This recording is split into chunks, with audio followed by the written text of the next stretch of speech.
Hello there, everyone. This is Miriam, holistic life coach and mind body practitioner at PainOutsidetheBox.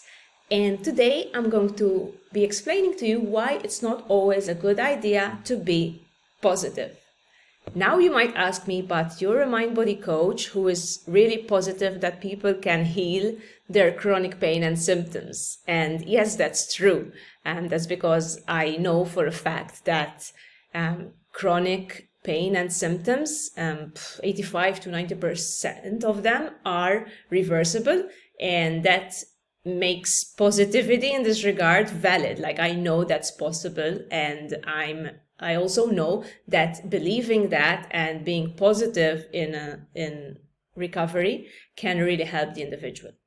But being positive at all costs about everything in life might actually lead to the repression of emotions. And for those of you who are a little bit familiar with how TMS, mind-body syndrome, works, they would know that repressed emotions are one of the enemies, are one of the triggers of chronic symptoms, unexplained chronic symptoms like back pain and neck pain and so on. So some people might think that if something negative happens, it's a good thing to get over it as quickly as you can. It's a good thing to notice all the positives. It's a good thing to be grateful for all the other good things in your life. And today I'm here to tell you that this is not always a good idea, at least not in the beginning, okay?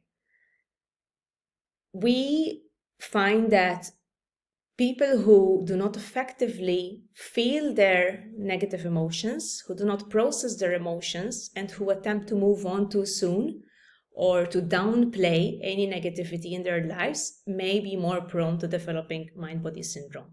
And this is because it's impossible not to feel frustrated or angry or sad or disappointed when something negative happens, and you perceive it as negative. So let me give you an example. So Sandra has this job which pays the bills and it's stable. So she knows that she's not likely to get fired from her job. She knows that she studied for this job and it's relatively a stable industry and it pays the bills. But she also knows that she is underpaid for what she does. So she knows that there are, some of her friends get paid way more for doing even less, okay? But she chooses to think positively. So she sees all the positives in her company, which isn't a bad thing necessarily, of course, but at the expense of downplaying this frustration, of even denying to herself how frustrated she feels. Now, Sandra may have a conversation one day with one of her friends, and her friends lets it slip by how much he's actually earning. And this like double or triple what Sandra is earning. This could prove to be a trigger for Sandra. Sandra wakes up the next day with back pain, out of the blue.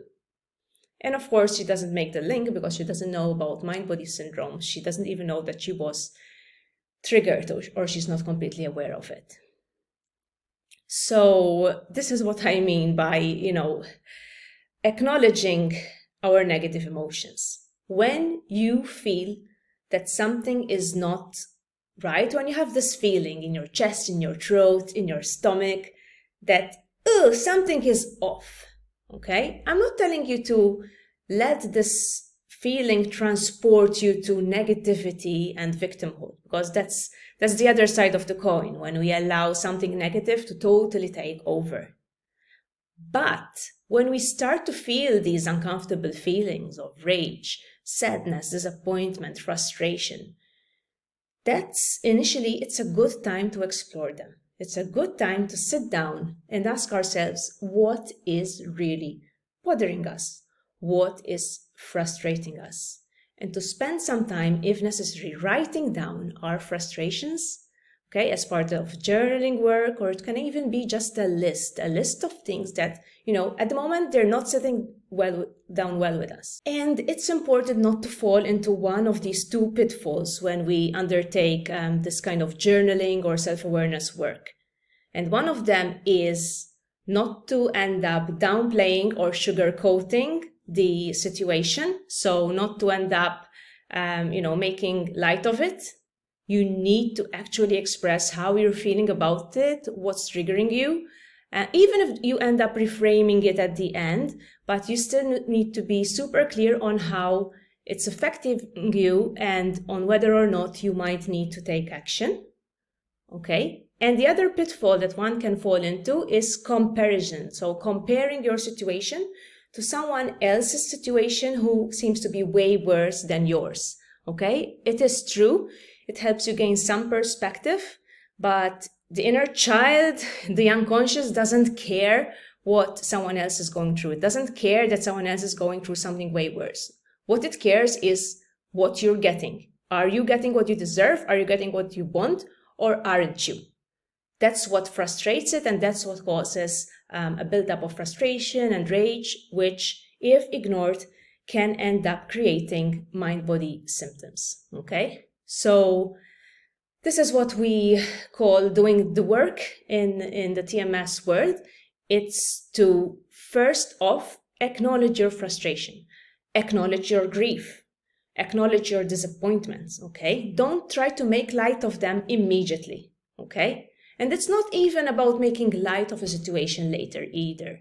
It's more about processing it and seeing how you can grow thanks to it and moving on in a healthy way and attending to your needs, giving yourself the love and the self-care you need to recover from a distressing event. This is what needs to be done. Not, just get on with life pretending that nothing happened.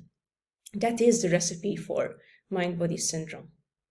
And then once you do this work, once you calm your nervous system, once you start to feel better, you arrive to what I call like the calm after the storm. So the storm has to happen first. There's this surge of emotion, of bad feeling, and you're processing them and you're making sense of everything and you're seeing how you can grow out of it and etc., etc.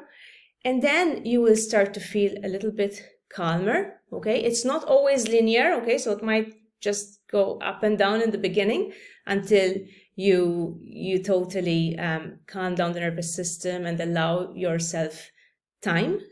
And sometimes it also involves making changes to get yourself out of a distressing or stressful situation as well that can bring instant relief. Like in the case of Sandra, she might ultimately decide that it's time to ask for a raise, and if not, to seek another job.